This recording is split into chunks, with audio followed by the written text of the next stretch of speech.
Welcome everyone to the Mammal Society's first webinar. We are really excited to have Johnny Birks as a host with us this evening to talk about everything pine marten related.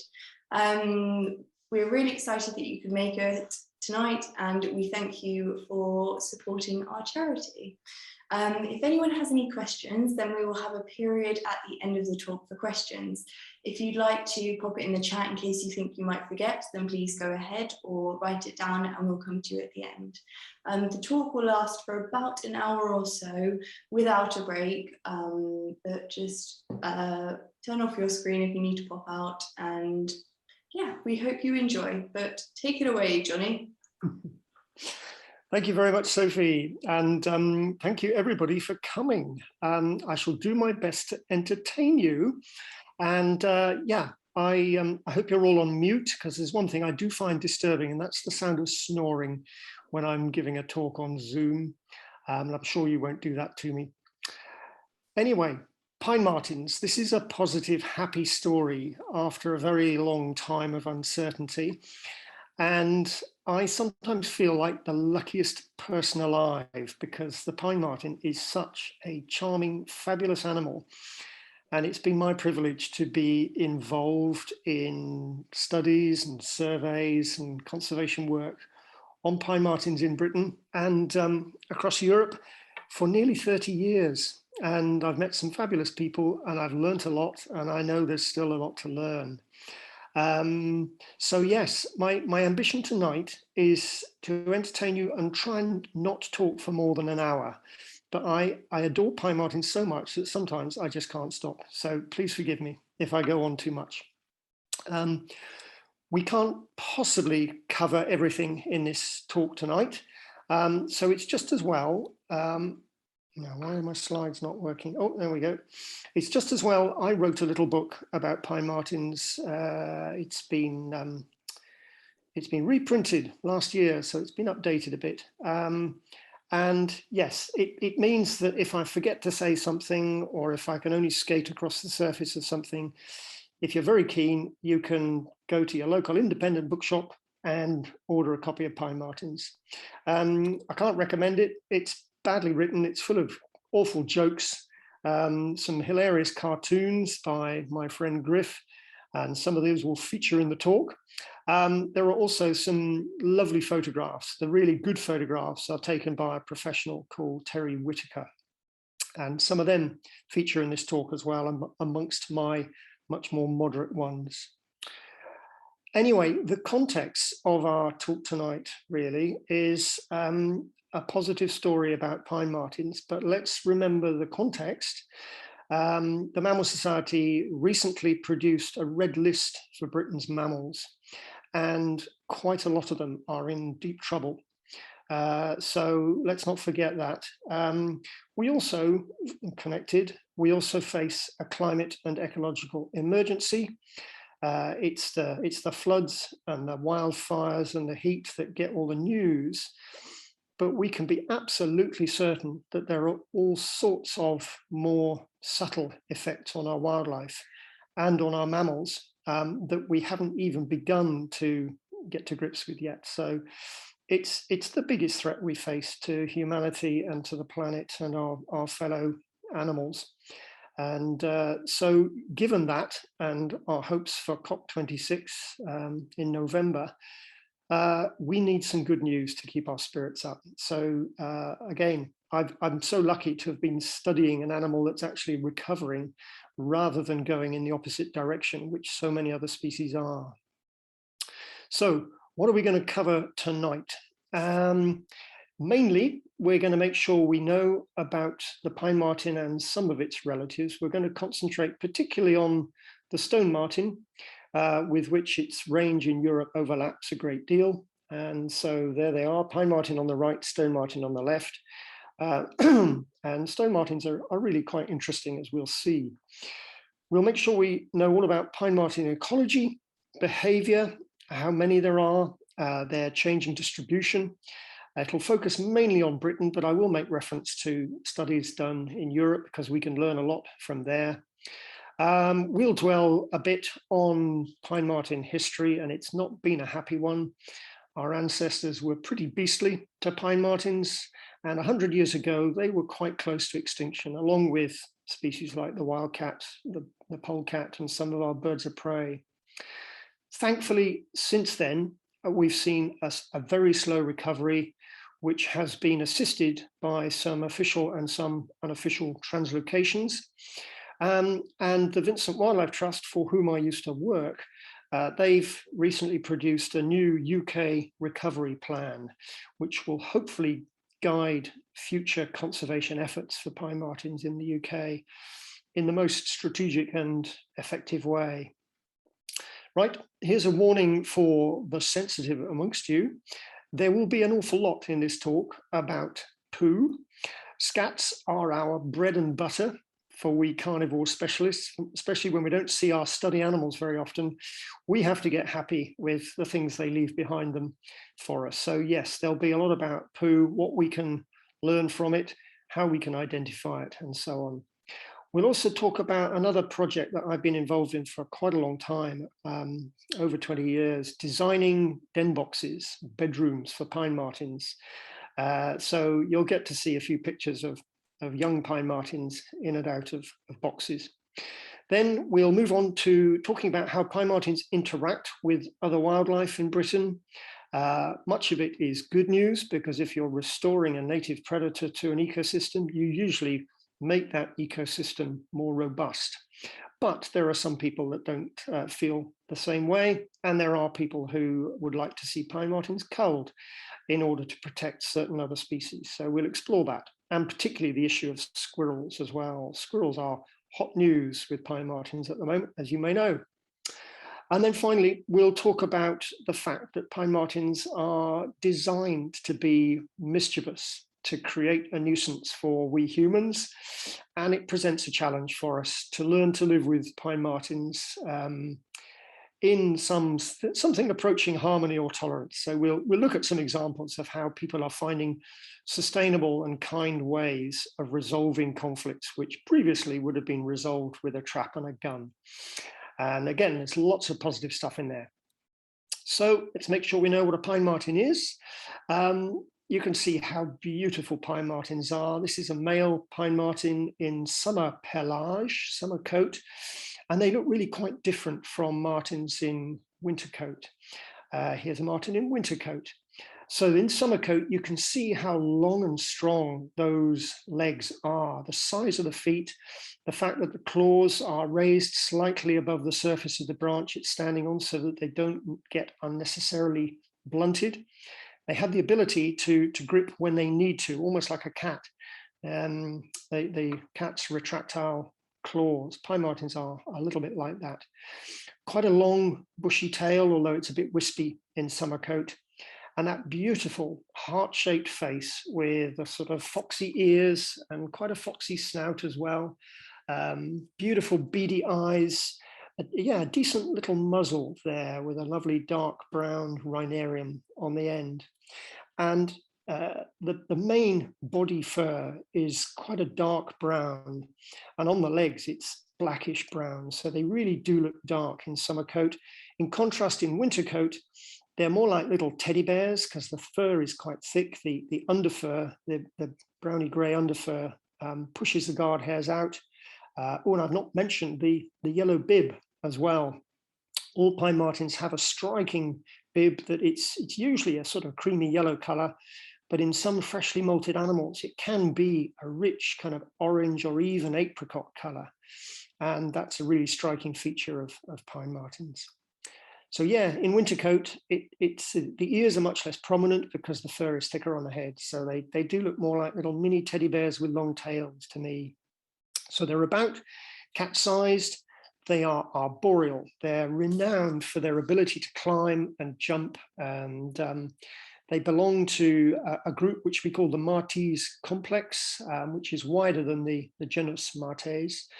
And pine martens are pretty widespread in northern Eurasia. They have a northerly distribution because they are a cold adapted species. Their closest relatives are the American marten and the sable. And they separated from those two only relatively recently, in the last few thousand years, I believe. And it means that they are still capable of crossbreeding with those two species where their ranges overlap. Pine martens are mainly associated with woodland and trees. They are, however, capable, as we shall see, of surviving in non-wooded landscapes of a certain type, and we'll explore that later. Their diet is very broad. It's very omnivorous. It includes meat, it includes small mammals, birds and stuff, but also a lot of other stuff like beetles and fruit and stuff like that. And they have been persecuted by humans for a very long time, primarily to start with for their fur.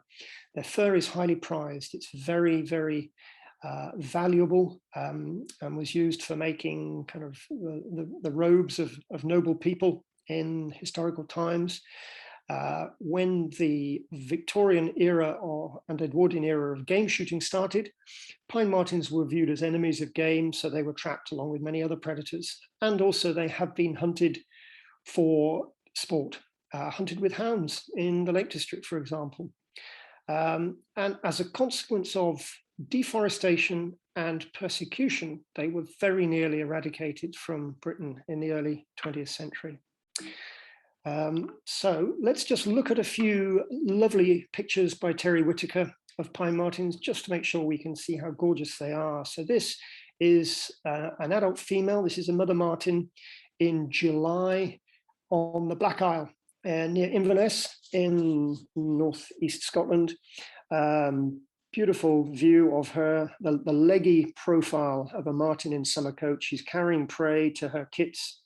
And it reminds me to say martens are not strictly nocturnal. In areas where they're not really disturbed, they are quite often active in daylight, especially through the summer period. They're also active at night as well. But yeah, when mothers are feeding young, they're often out in daylight hunting for prey. So there is mother on the left. They will often stand up, excuse me, stand up to get a better view. And then on the right are three well-grown marten kits, learning to climb and play. They're extremely playful. So this is probably around about July time on the Black Isle in Inverness, where Terry takes a lot of his pictures. And 3 is a good litter size. It's probably at the top end of the litter size in the wild in Scotland. In my own study in Galloway Forest, its 2 kits is normal. So they're very slow breeders, and that has consequences for their ability for populations to expand and recolonize when things get better. Yeah, this is just a lovely series to illustrate the agility of the pine marten. This is an animal in winter coat now. You can see the slightly paler brown kind of Cadbury's milk chocolate, dairy milk, as opposed to the Bourneville chocolate, which is a summer coat. And it heard something in the distance, in the near distance. The red sky in the background is reflecting the lights of Inverness, which gives it a rather atmospheric appeal.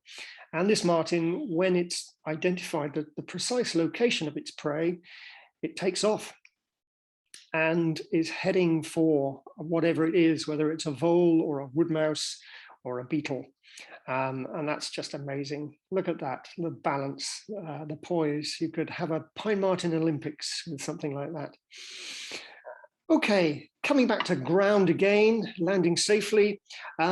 Where do the pine martens fit in with our native, or not native in case of mink, our other smaller British mustelids? So this picture here is from the Mammal Society's Handbook of British Mammals.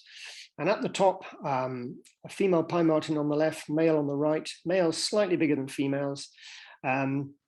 Below that, you've got a polecat ferret on the right, and then a pair of polecats underneath that. And although they look a bit smaller, there's actually a substantial overlap in body weight between pine martens and polecats. Compared with the other mustelids, martens have longer legs and a longer, bushier tail. And you can see that in this picture here. And their sexual dimorphism, that's the size difference between males and females, is less marked in the martens than it is in things like stoats and weasels, for example. And a crucial difference as well, which we can't see in this picture, is that all these species, all these small mustelids, defend themselves partly by having a stink around their back ends. They have powerful anal scent glands that can produce a volatile, pungent whiff when they're threatened or frightened or injured. And this is what keeps them safe from things like foxes and badgers and other things, and humans, perhaps. Pine martens can't do that. They don't have the stink defense, and their defense is to run up a tree or a cliff face to escape danger. Right, let's have a look at the stone or beech marten now. So here we are, stone marten on the left, beech marten on the right, and the maps are the same as well. So you can see that the pine marten's distribution is much more northerly. The stone marten is a thermophilic species. It likes the heat, and its origins were actually way down in the Middle East, and it's thought that they spread from there to Western Europe relatively recently in geological time. But these two species, they have a hugely overlapping range, as you can see, but they're not very closely related. They probably separated between 2 and 3 million years ago, and there are no instances of hybridization or crossbreeding between the two. Nevertheless, they share a huge part of Europe together, and they have very different ecology and behavior, and that is how they manage to coexist. Stone martens are much more effective at occupying human-modified landscapes, including towns and cities, compared with the pine marten that prefers to stay out in the woods and the forests. And the stone marten also is a much more strictly nocturnal species as well. One of the things, oh no, here we go. This is just to show you the main differences between the two species. These are frozen specimens in the Netherlands on a trip I made there. On the right is the pine marten, and you can see that it has a more yellowy or orangey tinged throat patch, bib, whereas in the stone marten, it's much more white, a very whitish one. You only see whitish ones in quite young pine martens. As soon as they're a few months old, they've got that yellowy orange color to them. The other main difference visibly is in the color of the underfur, and you can see we've actually parted the fur below the person's thumb on the right-hand animal. You can see the parting there, and the pine marten's underfur is a grayish brown, and in the stone marten on the left, it's whitish underfur. And that sometimes shows up on animals that you see alive crossing the road, especially if it's windy or if it's been raining. There are many other subtle skeletal differences and physical differences. Stone martens have proportionately smaller ears, shorter legs, and bigger eyes than the pine marten, but it's difficult to spot those if you're not familiar with them, especially if it's a live animal. So the things to look out for really are the bib color. The pattern of the bib is different as well. On the stone marten, it comes much more down onto the front limbs than in the pine marten. Anyway, stone martens are fascinating for many reasons. One is that they are able to coexist close to humans in towns and cities. But the other thing is what they started doing in Europe in the 1970s. They started wrecking the cable components in car engines. And I won't read all this out, but you can see that for example, in Germany, several million euros of damage done in a single year to cars because they just chew through brake cables and other components as well. And in response to this, the car industry has had to invest in various deterrent measures. They've also researched the materials they use in building components to see if they can make them less appealing to pine martens. Stone martens. Pine martens don't do this, we hope. There was a famous event in April 2016 in Switzerland where a stone marten chewed through a cable carrying 60,000 volts to the Large Hadron Collider and closed it down for a couple of weeks and lost its life in the process. Yeah, we hope pine martens don't do this sort of thing. It's not been reported yet, fortunately. why do stone martens do it? Why do they go for brake hoses and electrical cables under car bonnets? There are all sorts of suggestions. My own silly one is that they're trying to wean us off our dependence on cars and get us using things like public transport a bit more, which would be no bad thing.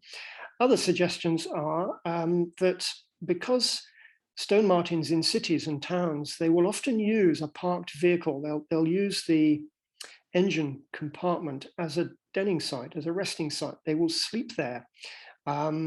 And by leaving their scent, if this car then gets parked in somebody else's territory on the next night, that can lead to a reaction, a territorial reaction involving damage to the inside of the vehicle. That's just a speculative suggestion.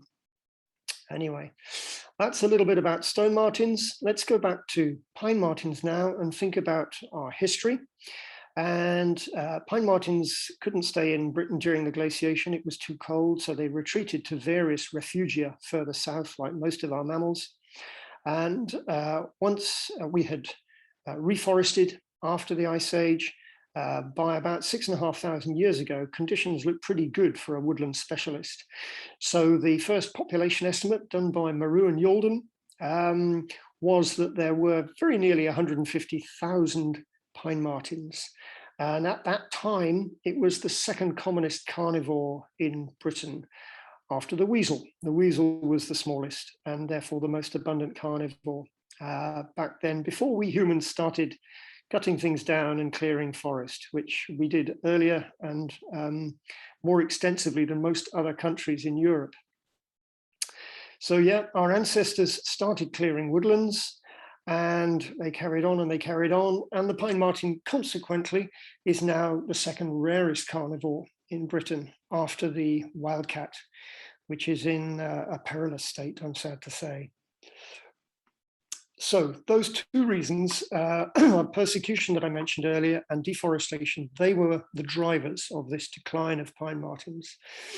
And they seem to survive in three main refugia. The biggest one you can see in this map on the right is the Northwest Highlands of Scotland. There was one in central Lakeland, and there was one in Snowdonia in North Wales. So each of our three countries in England, Scotland, Wales retained some pine martens. You can see a few question marks elsewhere. We guesstimate that the population at the time had fallen to as low as 2,000, if not lower. And at the time, woodland cover was pretty near rock bottom. I think it reached its lowest point of all in the late 1800s, but the figures for 1905 from the Forestry Commission suggest that the whole of Britain had just under 5% woodland cover. And compare that with much of the rest of Europe, it's much, much higher than that. Excuse me. Given the loss of the vast majority, 95% of its preferred habitat has been cleared by humans, there would have been enormous pressure for martens to exploit alternative habitats, providing the sort of three-dimensional components that they enjoy. So it's reasonable to ask what determined this distribution. The kind of received wisdom is that it was a retreat from persecution, and that these wild rocky places were the places where there were fewest people like gamekeepers and farmers to kill martens. I'm not convinced that's the primary reason they retreated to these rocky places, because if you look at a map of the rockiest places in Britain, based on the density of Ordnance Survey symbols, you can see they pick out the Northwest Highlands of Scotland, Central Lakeland and Snowdonia. And that is persuasive to me that martens, faced with the clearance of their favored habitat woodland, they were heading for an alternative, the nearest alternative, which is rocky, craggy places where they could use their climbing skills to survive. So they did. They retreated to the rocks, and there they found the sorts of crevices, elevated crevices, occupied by those two martens on the right in a tree cavity there. No trees in central Snowdonia, no trees in Northwest Highlands at the time. It's improving now, but they were able to survive in those northern and western parts of Britain thanks to our geology. It was the geology of those places that saved the pine marten from probable extinction. Anyway, there was a slow 20th century range expansion. It started incredibly slowly because legal protection didn't happen until the late 20th century. The arrival of the First World War in 1914 to 18 was a good breathing space for many predators, because the intense persecution by gamekeepers was eased up for a bit and actually never reached the same intensity that it had before. So we started to see signs of a recovery. Let's focus on Scotland, which was the main surviving population. So that little map there, 1982, the brown squares there show that the Northwest Highlands population, it's barely expanded at all from the situation that we had around about 1915. Some have been moved south into southwest Scotland, particularly Galloway Forest. That was done by the Forestry Commission in the early 80s. And then looking at the distribution map on the right, the bigger one, that shows various phases of surveys based on finding scats. More on that later. And you can see how through the late 1980s and 90s through into the current millennium, the population has slowly recovered. So that by 2013, we're starting to see martens down in southern Scotland, very close to the English border. And this recovery was driven primarily by legal protection and reforestation by the Forestry Commission that was set up in 1919. And so that has helped pine martens to survive and spread throughout most of Highland Scotland, and increasingly now in southern Scotland. However, it was incredibly slow, and that comes down to what I said earlier about the fact that pine martens are really slow breeders, and this limits their capacity to expand populations. If you compare the typical litter size of a Scottish pine marten to 2 or 3 kits, stoats can have a dozen kits. And they breed very fast and very young as well, whereas pine martens have to wait a few years before they're able to breed. So huge difference in life strategies. Pine martens do live much longer though, so in the end there's a bit of catching up. Illegal persecution, despite legal protection from 1980 odd, it's still a constraint. The people who did the survey in Scotland in the 1990s, they commented that martens had seemed to find it difficult to re-establish in eastern Scotland, northeast Scotland, in areas where there's quite a lot of shooting estates. And they put out a warning basically that unless things improved, there might need to be a change in the protection for pine martens. So yeah, we still worry that illegal persecution is constraining populations in some parts. And yes, I'd already mentioned the Galloway Forest population, and there have been other translocations since, and that probably explains some of the green squares in southern Scotland. Places like the Upper Tweed Valley now has populations of pine martens once more. As well as the Scottish population, what about the other, the Northern England and the Welsh population? Did they survive? When I worked for the Vincent Wildlife Trust, amongst other things, I tried to record reports, reliable reports of pine martens in the 1990s through to 2007. And we produced a report, Evidence of Pine Martens in England and Wales. And we found reports of pine martens from the same sorts of places that naturalists had been reporting them from several decades.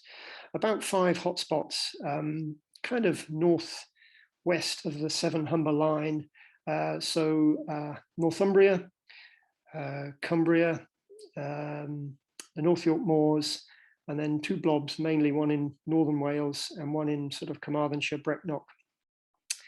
And lots of debate about whether these were genuine relict populations or were they being topped up constantly by covert translocations, or were they entirely mythical, as some people would like to have us believe. But very occasionally, unequivocal evidence did pop up and lift our spirits. So we had, carcasses and skulls, and more recently bits of DNA evidence from scats and things to show that we weren't just recording something mythical, that there was actually something out there. And so, yes, if you have trouble sleeping one night, get yourself a copy of The Evidence of Pine Martens in England and Wales, and you'll be asleep in no time at all. So more recently, of course, people have been using camera traps, and these have been invaluable at confirming the presence of pine martens in areas where people didn't believe they really were. And so we'll just run through a few of these because they're really quite lovely. This was put out by the Vincent Wildlife Trust in 2018. First Northumberland pine marten from Kidland Forest in the snow. Lovely film recorded by Kevin O'Hara there, who's at the bottom right. So that was exciting. Nature Spy have been working their socks off. It's a lovely non-profit organization, community organization to supply camera traps for people. And they got this little project going in the North York Moors. And they recorded this pine marten in 2017 in one of the forests on the North York Moors. And since then, they've confirmed pine marten DNA from a scat there alongside other good, reliable sightings from that locality. So there are still martens in the North York Moors forest, which is good to hear. And then closer to where I am, I'm in Malvern in Worcestershire, but this is South Shropshire. And Stuart Edmonds from the Shropshire Wildlife Trust, since somebody took a photograph, a birdwatcher took a photograph of a pine marten in 2015 from a lovely bit of ancient woodland in South Shropshire. And there's no doubt it was a pine marten. And Stuart started putting camera traps out in South Shropshire, and he's recorded pine martens in all sorts of places over quite a wide area. And by cunningly training them to reveal the patterns on their lovely bibs, their chest patches, he can separate individuals. And he's recorded between 15 and 20 different pine martens over the last 5 or 6 years over a wide area of South Shropshire. So that's really interesting, because when we go out and look for signs of them, we hardly ever find anything. In fact, we've never confirmed a pine marten scat by DNA from that area, but the pine martens are there because the camera doesn't lie. So that's another revelation. So let's have a look at our current distribution as best we know it. And we can say that pretty much most of Scotland and the Republic of Ireland has now been repopulated. I've not mentioned much about Ireland because we really haven't got time to fit it all in, but a lot of interesting work has been done over in Ireland. And before we go on to talk about natural range expansion, let's look at some of these. I hope you can see this, but you can see there up in Northumberland, there's a grayer kind of shape to these, and these are the populations that I was recording with the Vincent Wildlife Trust kind of 15 years ago.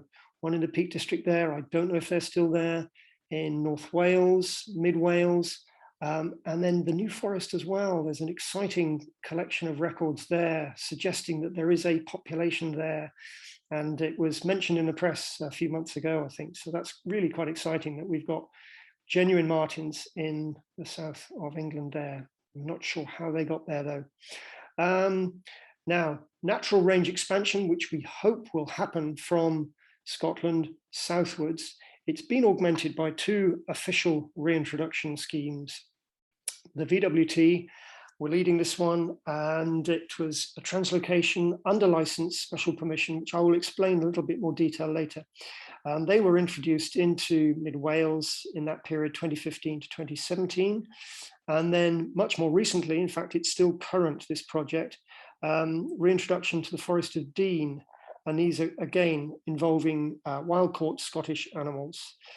And this project will, I think, finish, or the translocation will finish next year. So they've done 2 years now. They had to miss one in last year. But they've just done a release this last few weeks. Before we get absolutely thrilled and expect pine martens to be running amok across the rest of England and Wales, we have to recognise one crucial constraint, and that is that we in Britain are still one of the most deforested countries in the whole of Europe. Our UK woodland cover now is 13.2%, and it varies slightly across the countries there. So England 10%, Only Northern Ireland is less than us, or 9%. Compare that with the rest of Europe, where pine martens are doing really well, 44%, and then the EU, remember that, they're on 37%. So yeah, we have to recognize that a woodland dependent animal is not going to spread dramatically if we're still essentially a deforested country. We've got to do better, and it's encouraging to hear all the talk about planting trees, although most government targets have been failed miserably over the last few years in terms of increasing woodland cover. But things will get more active, I suspect, in the next few years. In terms of how many martens we think we have, the Mammal Society in 2018 produced the best estimate yet of about 3,700 in Britain. That's England, Scotland and Wales. And it's worth pointing out that that's only 2.5% of that estimated population from before we started cutting down the trees. So in terms of our recovery of pine martens, we are at the very, very start. Even though it looks impressive on the map in terms of Scotland repopulated, we are very, very much at the beginning of the curve. And over in the Republic of Ireland, a similar kind of population size, just over 3,000 martens there. So moving on, whoops. Yes, some of you may be old enough to remember a book from the 1970s with a similar title to this. And we'll move that one out of the way. That's one of the cheeky cartoons from my book. Yeah, I should have given you some warning about this, but this is the start of a discussion of scats and poos. Adult pine martens produce about 5 a day, and they use them for communication purposes, as well as getting rid of waste that they don't need from their guts. Their anal glands coat each dropping with a mucus that smells, and it carries information about that animal, and it helps to communicate between martens that probably otherwise don't meet very often. They are careful about where they place their scats, so many of them are placed on paths and trails, and helpfully to us looking for them, they will often place them on forest roads, tracks through forests. And it means that we can use these as the basis for detection surveys. But it's important to mention they don't work everywhere. These scat surveys don't always work. And then the Shropshire population is a very good example, where the martens may be too sparse, too thin on the ground for it to be worthwhile them putting out scats to communicate. They just don't need to do territory defense and stuff like that. Nevertheless, in Britain, we've been using scat surveys to detect and record pine martens since about 1980. We all often worried about whether identification was accurate. We like to think that we can identify things, but it's only when you test them using DNA methods that we actually really get to know whether we've got it right or not. But they do seem to have a distinctive form, many of them, not all of them, and they also have a bit of a distinctive smell as well. But the critical question is, what makes some of these pine marten scats so loopy? And there are just a few examples there. This is a video taken by a Dutch friend of mine, and it helps us to understand how pine martens can produce things like this amazing, let's just move my name out of the way, this amazing figure of 8. I have a collection of these photographs, it's really sad. And I've nearly got a full alphabet and numbers 1 to 10 of shapes of pine marten poos. It's sad, isn't it? Anyway, let's see what this marten does. This is an adult Dutch marten in summer coat, and it's sniffing at a lure so that it can be photographed. But when it's finished sniffing at the lure, it's a video that I'm about to play. Okay, when it's finished sniffing at the lure, it will move its bottom in an unusual way, and we call that the hip wiggle. Okay, so that is the hip wiggle, and that was probably just urinating, but they do it when they defecate as well. And that explains why pine martens whether intentionally or otherwise, can produce these incredible loopy shaped droppings, which are, when you've seen enough of them, it becomes part of the jizz that helps us be confident in whether it's a pine marten scat or something else. Then there's the smell as well. This is another corny cartoon from the book. It's a very personal thing, pine marten dropping smells. There are people there saying notes of Parma violets, marmite, green tea, dishwasher tablets, lapsang souchong.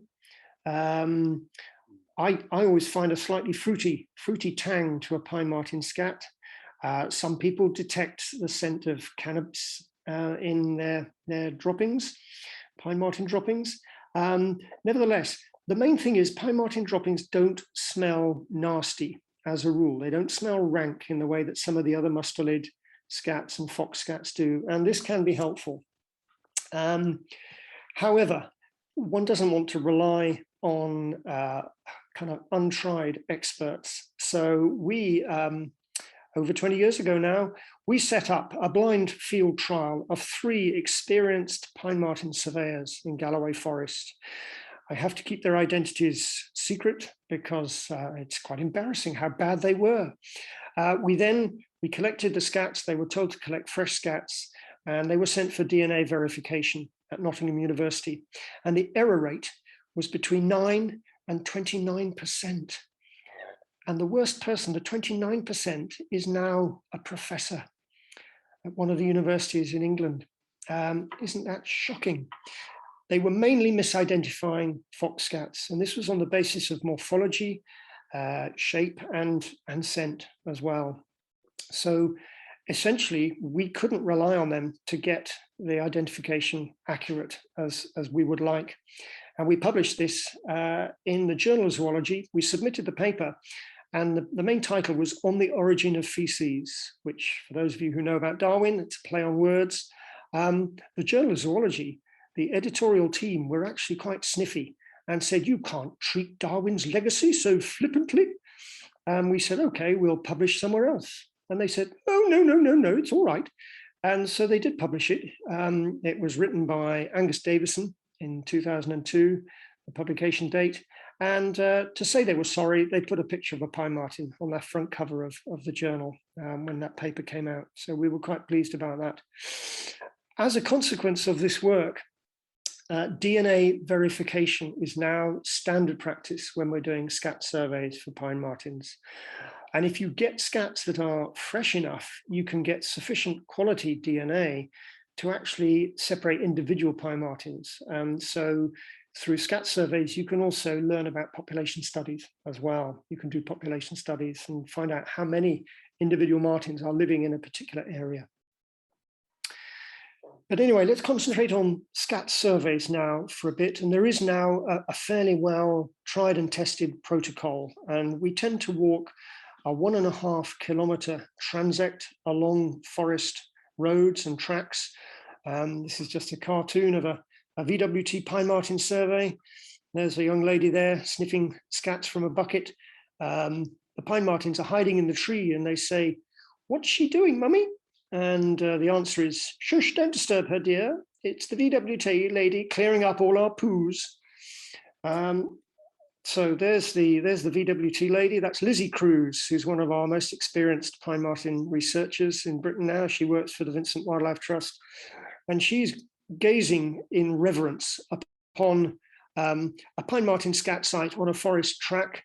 And this is one where probably you've got 2 territories join at this point, and the martens are counter-marking each other. So there are scats of different ages, probably from more than one marten, and they're communicating, exchanging their messages at this particular point.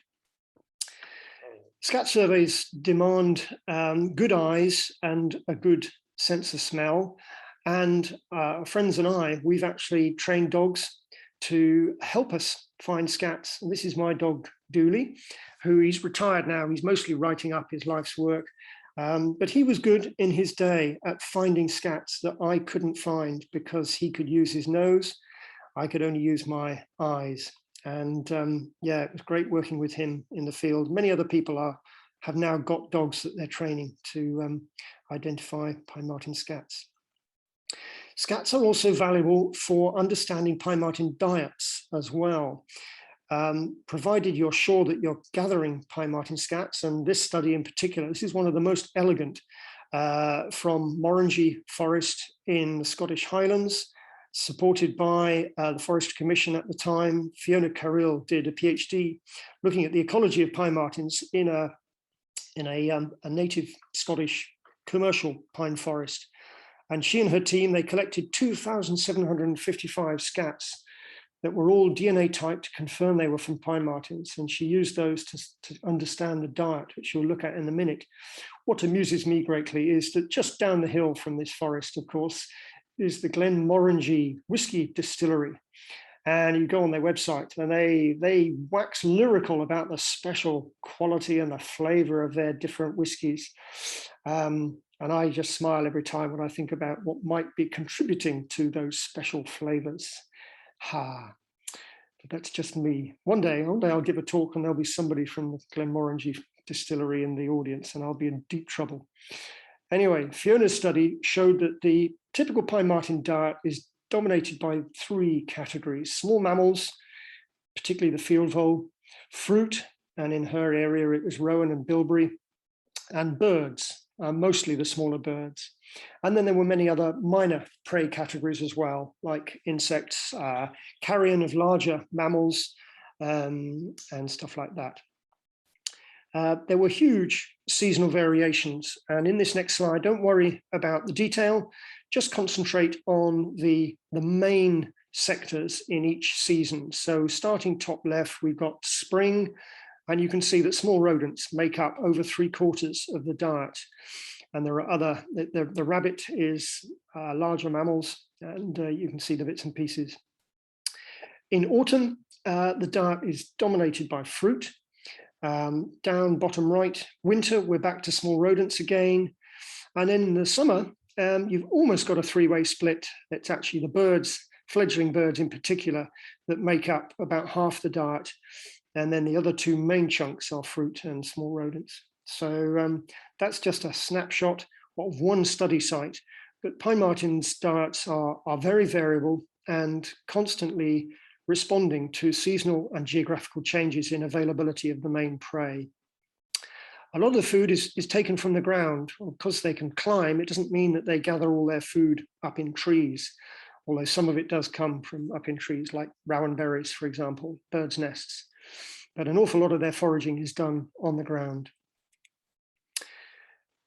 Okay, how are we doing for time? Crikey, we better speed up. We're doing well. Interactions with other wildlife. Foxes will kill martens as competitors. They don't eat them, but they tend to just kill them and leave them. But it's not all one way. There are 2 camera trap records of adult martens killing fox cubs, actually entering a fox earth to do it. Neither was in Britain. They were both in different parts of Europe. Nevertheless, fox predation is believed to limit marten populations in Scandinavia. When the first Scottish martens were translocated to mid-Wales in the last few years, some of those were killed by foxes in the first winter. And so fox predation, or the threat of fox predation, probably has a big influence on pine marten activity and on denning and habitat use in Britain and Ireland. And the picture there shows a pine marten up a tree with food in its mouth, and the fox is down below swearing at it, doubtless. Pine martens as predators, of course, have the capacity to impact on prey populations. And it's fun to speculate that because our Victorian and Edwardian ancestors were very effective at removing predators like pine martens, they probably made it much easier for some exotic mammals that we released, like the edible dormouse and the grey squirrel. They probably had it much easier in terms of establishing in our woodlands than they would have done if we'd allowed pine martens to stay put and survive here. But yes, bad consequences for timber growers and for red squirrels, because the grey squirrel particularly is a very effective destroyer of hardwood timber.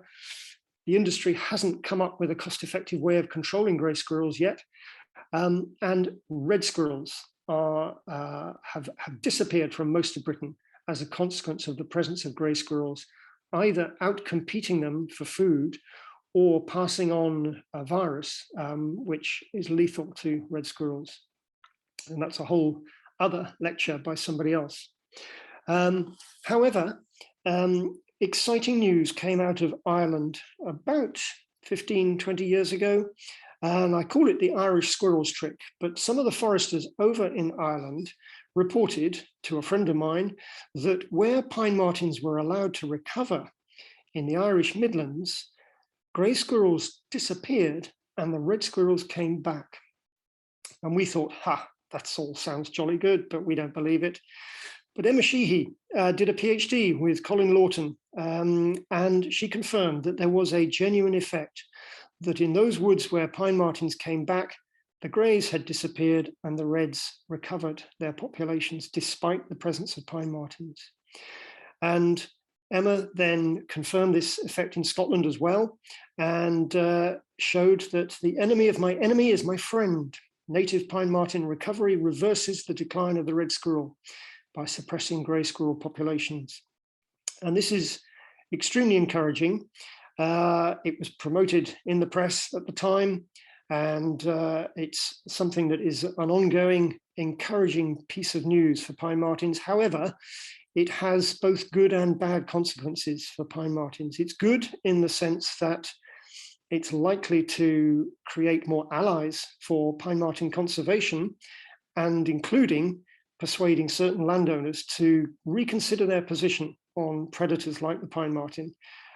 So that's the good news. The bad news is that it has led to a big increase in covert capture of pine martens in Scotland and release in odd places in England and Wales, often done in ways where the reintroduction is almost certain to fail because the habitat isn't right or not enough animals are released to form a population. So in that sense, these animals are wasted, and populations in Scotland may have been depleted for no good reason. And another issue, of course, is we know that grey squirrels decline when pine martens are allowed to achieve numbers, but do we understand the process well enough to have confidence that it could last? Again, research in Northern Ireland has shed light on whether it's what we used to think of as a landscape of fear, or is it naivety that is the grey squirrel's undoing?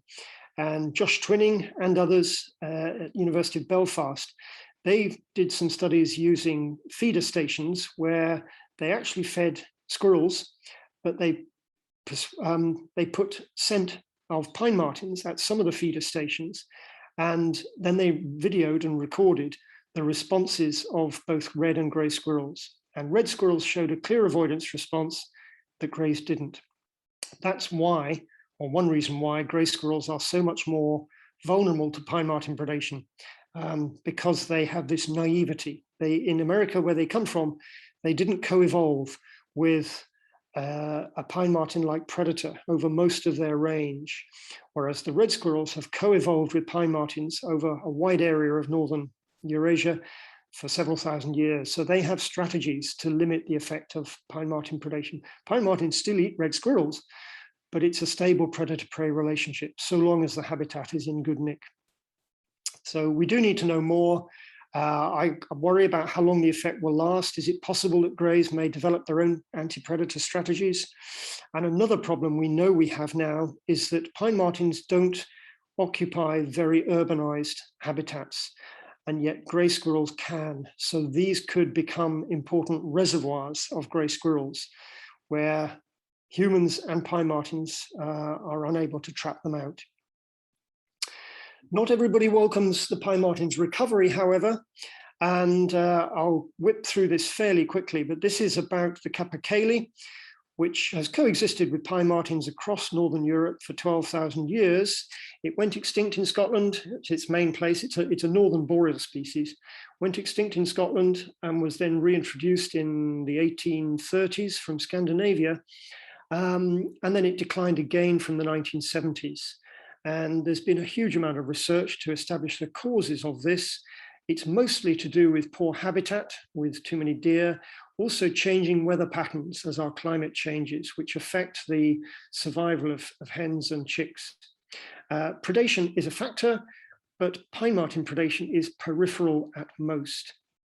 Nevertheless, Game and Wildlife Conservation Trust proposed a trial removal of pine martens about 15 years ago. No, less than that, rather less than that, less than 10 years ago, which was fiercely opposed. The Mammal Society produced a position statement, which I'll show in a moment. Fortunately, Forestry and Land Scotland, which is what the Forestry Commission is now called, their management produced a 7-fold increase in capercaillie in Speyside over a period of 15 years, despite the fact that pine martens were common in the woods and other predators too. So it just showed that predation isn't the kind of knee-jerk kind of culprit on this occasion.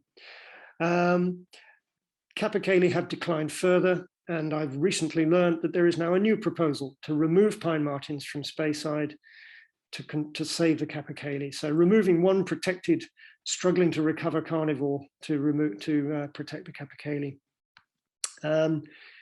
Sadly, it's likely that the capercaillie is doomed due to our climate change problems and global heating. But yes, there's the Mammal Society's position statement, which was published in Mammal News in about, I think, 2012. I'll just let you read that briefly while I have a sip of water.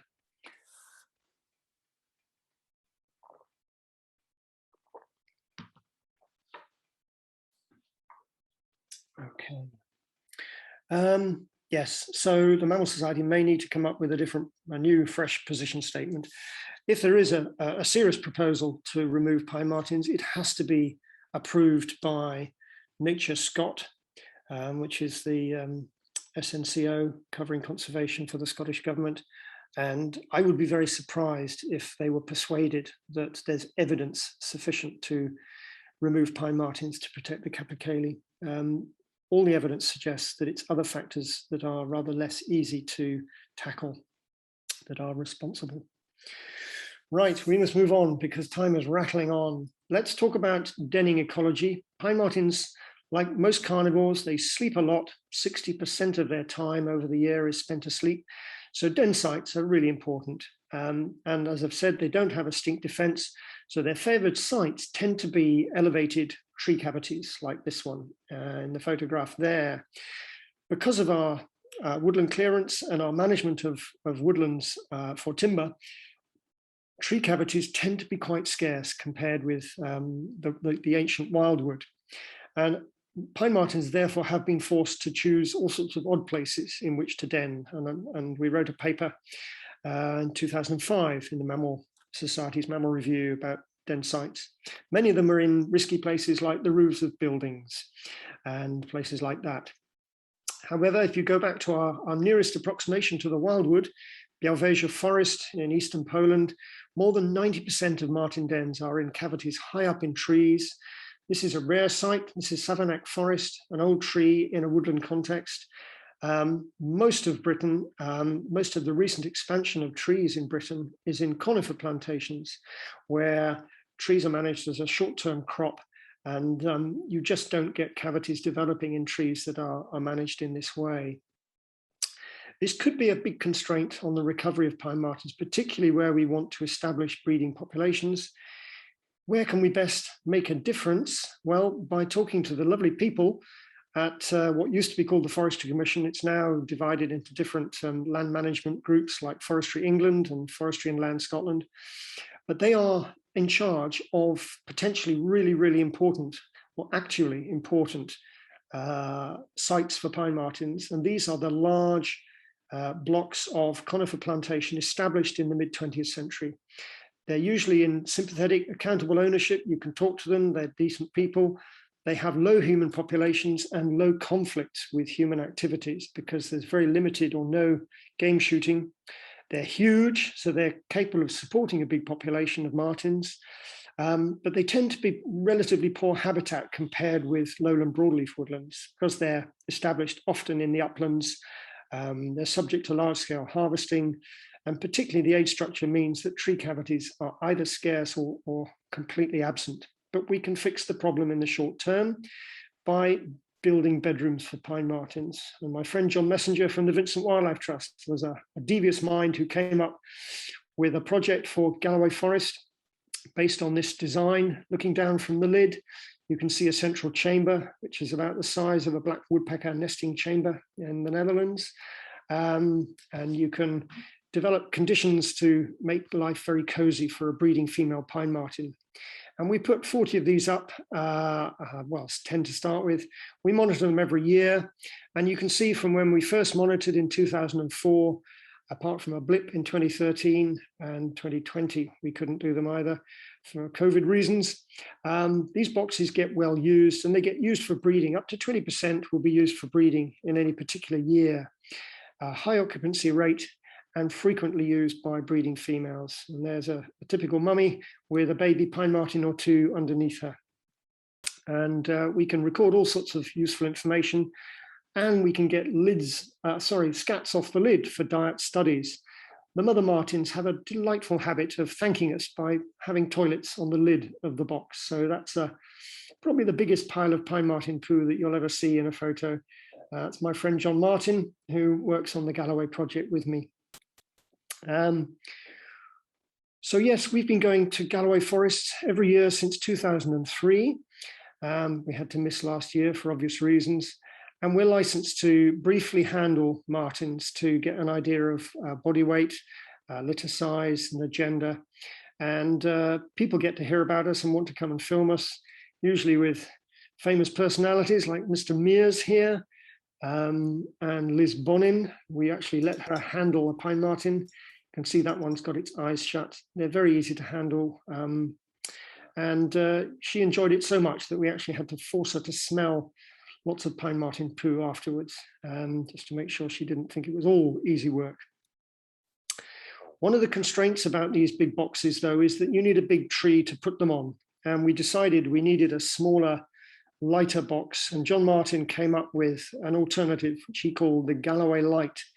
And we put these up at quite a high density in part of Galloway Forest. They're about a quarter of the weight and the cost of the wooden VWT box. And we put 50 of these up in September 2014. And we check these once or twice a year. And usually there are no martens present, but just occasionally you'll put a camera up inside and see a marten looking out. Sometimes they're pleased to see us. Sometimes they're quite cross. This is Mr. Grumpy. He actually bit the camera lens and left spittle all over the camera. These boxes, like the VWT ones, were extremely popular. And you can see here, over about 4 years, we got to 100% cumulative occupancy rate of the 50 boxes. In any given year in May, when we normally check them, it was between kind of 40 and 50% showed signs of recent use by pine martens. This is the exception, May 2018, which followed the beast from the east, that very, very cold early spring. And the martens were using boxes much more than they normally did because the weather was so cold. We never had breeding in these Galloway light boxes over 4 years, so we decided to develop a bigger, deeper one. When we put this up, we installed 50 at the same sites as these original Galloway lights, and we had breeding in 2019 and again this year in 2021. So we're very pleased about that. So these represent a significant habitat improvement to pine martens in commercial forests because we're providing an elevated insulated breeding site that they don't otherwise have access to. We won't dwell on that. This is just about being good and careful in how we do this, making sure we minimize disturbance to the animal and maximize safety for ourselves. And one of the measures that we're starting to use more and more is thermal imaging cameras, which can give us an indication from a distance whether a box is occupied or not. So this is a box in 2019 that's got a breeding female and 2 kits in it. This is a member of staff, one of the rangers from Forestry and Land Scotland, and she's looking through a thermal imaging scope. And this is what she sees. She can see the heat signature coming out of the top of that box to show that it's occupied. And it's a way of us minimizing disturbance to confirm that a box is occupied. Let's now talk about what I've dubbed the most exciting mammal conservation project currently running in Britain, but that's because I love pine martens. There are many other good things going on. The Vincent Wildlife Trust undertook a feasibility assessment in order to plan for the translocation of pine martens from Scotland to Wales. I won't go into the details there, but that's the chosen release site out of various candidates. And in the period 2015 to 2017, a total of 51 animals were released, all radio collared. They'd all been inspected by a vet, soft release with radio collars, and then radio tracked by sad people like me, keen to find out how things were going on. And the population is now slowly establishing and expanding, and there've been some good research done, particularly on relations between martens and grey squirrels. And yes, breeding success in the first year after the release, 2016, and several more subsequently. So that's what we were hoping for. And now, more recently, the Gloucestershire Wildlife Trust is leading on another project in the Forest of Dean. First lot reintroduced in 2019 and more in the last few weeks.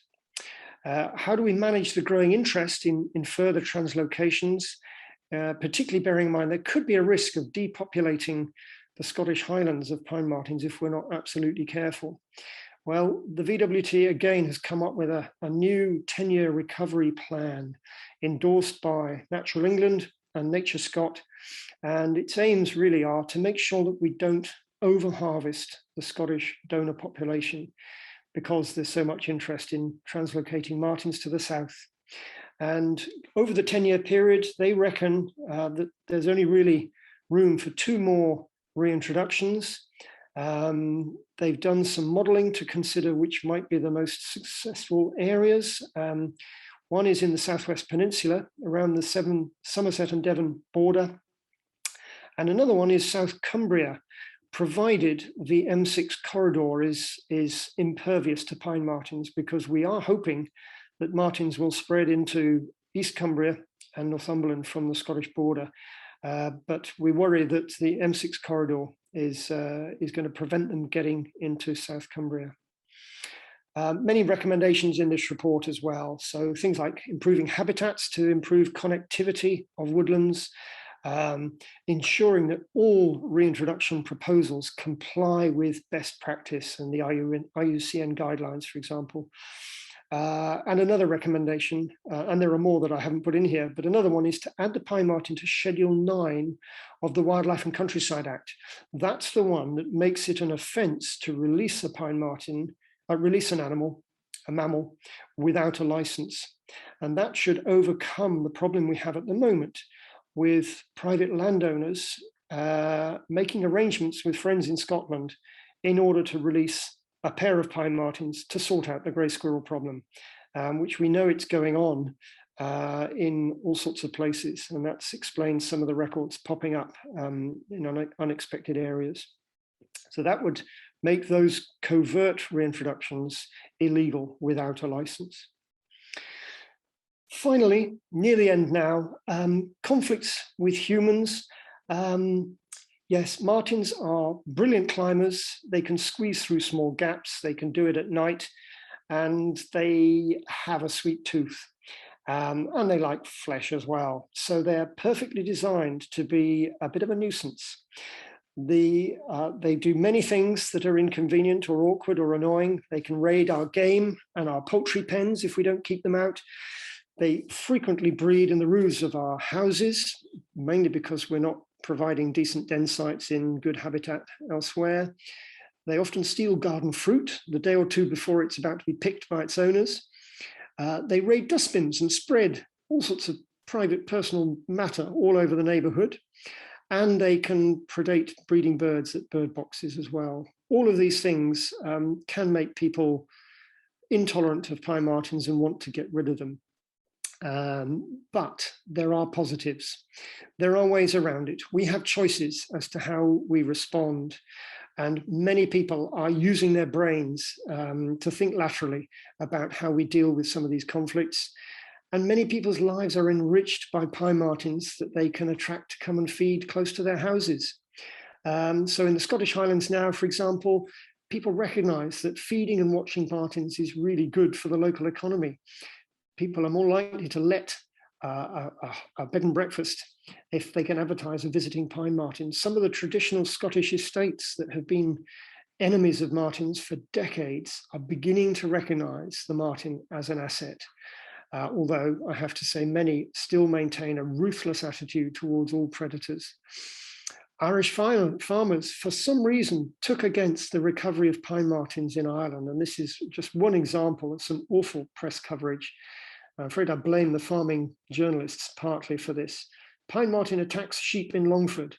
The Vincent Wildlife Trust have engaged with this issue, and they've made a link with the State Veterinary Service, and they've asked to have any sheep or lambs allegedly killed by pine martens examined, and not a single one has been handed in yet.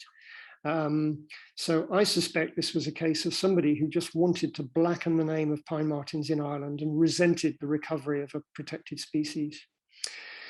But yes, there are lots of non-lethal solutions to genuine conflicts when they do occur. Improving the way we keep penned game should mean that we don't have to do this sort of thing, which is the use of spring traps to keep predators out or away from near pheasant release pens.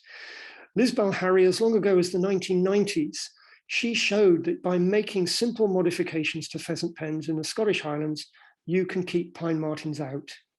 Kevin Sadler in the Irish Midlands, one of the Irish gun clubs, he developed a predator-proof pheasant release pen, and it works. Both of these work if people are simply prepared to spend the money. This is just a short video.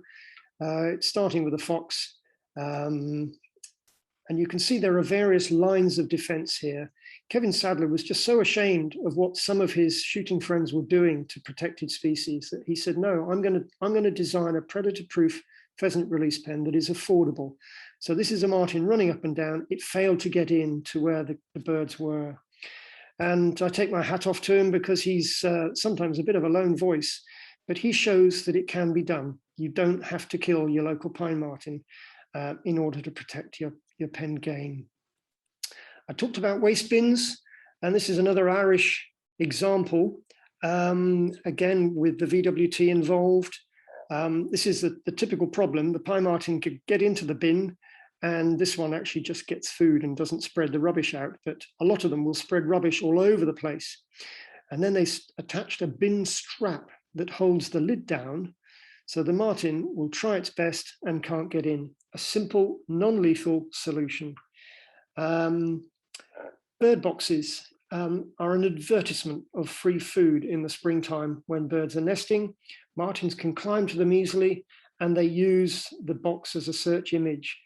However, things like nesting goldeneyes on Speyside, Alan Bantic, who's a lovely chap, he decided that he would put his goldeneye boxes on top of a shiny pole. The martens couldn't climb the pole.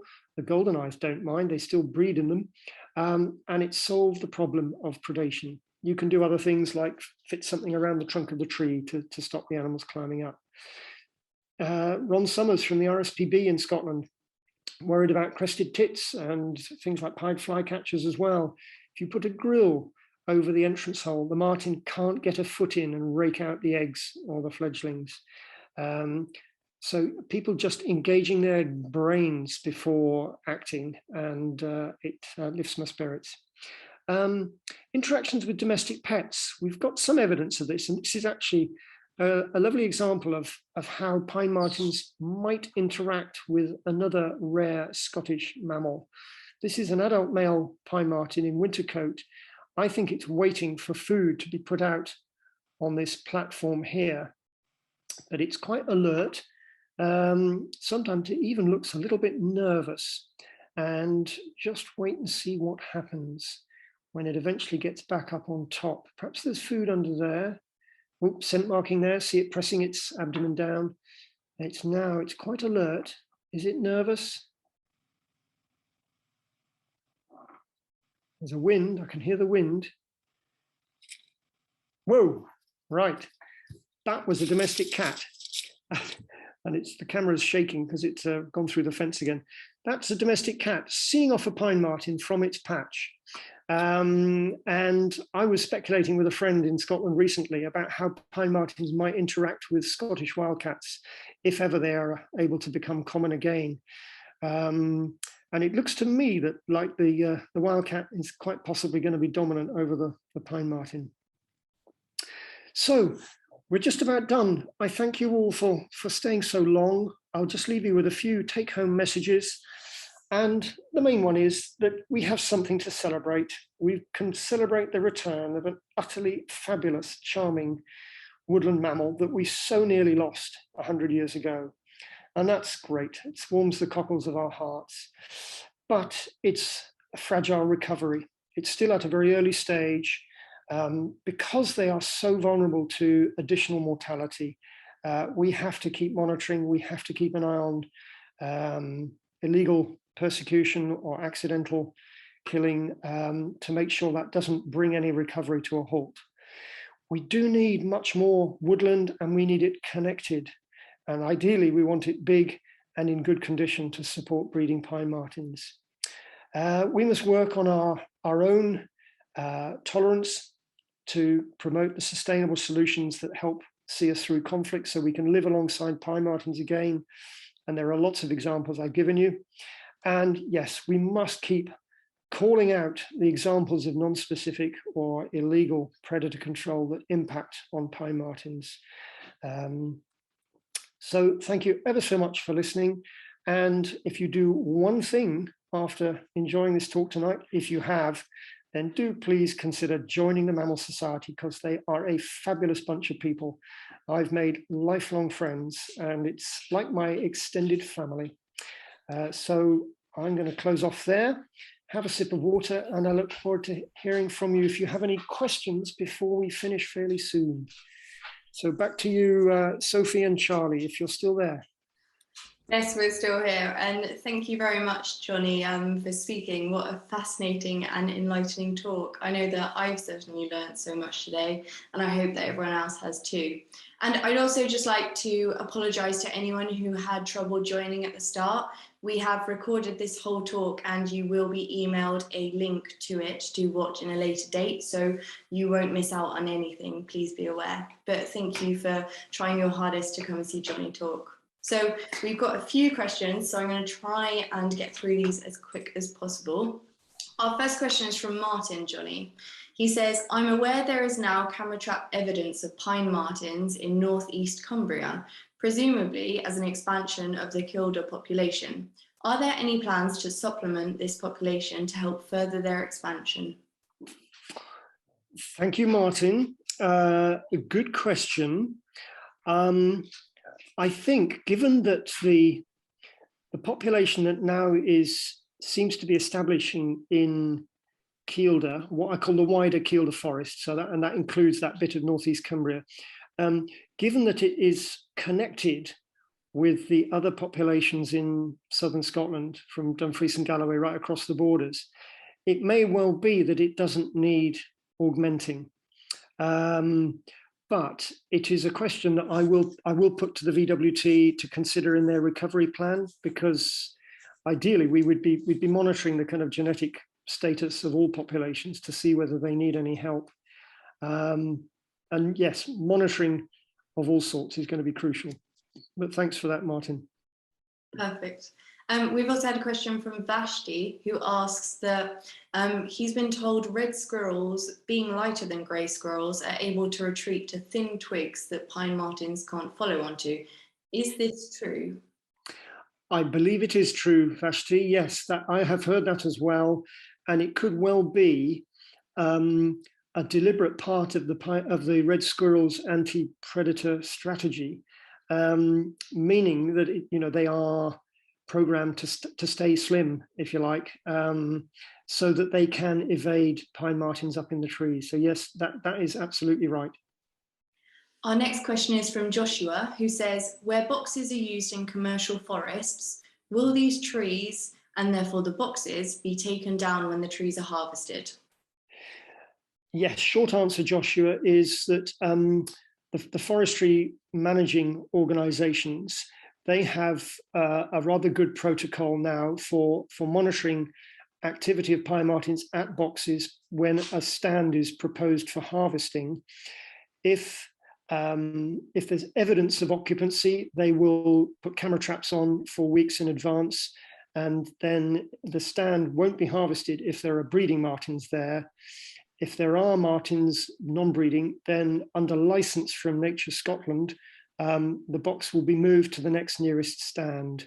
So there'll be no net loss of denning sites. But yeah, there is a protocol, and there are good people kind of taking care of pine marten needs in those cases. Thanks for that. Next question from Leo. Are boxes visited by different pine marten individuals? Oh, good question. I wish we suspect so, but we don't get involved in detailed radio tracking and tagging of martens to be able to confirm it. We know some studies in Scotland that do show different martens sharing boxes. So yes, it does happen. And I wish we could answer more fully, but we haven't got the information. But you're onto something there, because I'm pretty sure they do. Roland asks, grey squirrels continue to spread in Galloway despite the expansion of pine martens there. Is it likely that pine martens' breeding rate / litter size will increase as they spread into a better habitat? And will they achieve sufficient density to get the magic squirrel effect? Or is lack of genetic diversity a limiting factor? Gosh, you've done, was it Roland? I think you've done your research. You know a lot about this, I can tell. Yes, we are hoping that martens, once they expand out of Galloway Forest, which is relatively poor habitat, once they're allowed to thrive in lowland broadleaf woodlands in parts of Dumfries and Galloway, they should live at higher densities and have a greater impact on grey squirrels. But it all depends on what other mortality pressures they face in those lowland broadleaf woodlands. And above all, it requires landowners to kind of welcome them and tolerate them. And that hasn't always been the case, I'm sorry to say. But yeah, it's a war zone at the moment. Grey squirrels getting a foothold in and around Galloway Forest, and the pine martens keen to expand, but are we going to let them? It's a hot issue. Thank you for raising it. Next from Danielle, have many zoos contributed to the reintroduction programs? Have many what, sorry? Zoos contributed to the reintroduction programs. I'm sorry, I didn't get the word. Oh, zoos, like zoological parks. Oh, zoos, sorry. No, all the martens that have been officially translocated or introduced in Britain have been wild caught animals, wild captured under license from Scotland. The reason they chose to do this was because there is research evidence that wild caught animals are more likely to settle and thrive when they are moved to a new place than captive bred animals. That's the logic. Next from Brian, one of our female pine martens seems to keep one of her kits with her for at least a year. Is this usual? Yes, it is, but we've only recently come to understand this, Brian. We used to think that young pine marten kits would disperse in the autumn after they were born, which is what happens in many other mustelids. But actually, from particularly studies done in France, we now know that the main dispersal period is actually the spring after they were born, so January, February, March time. But some martens will stay with their mothers even longer than that.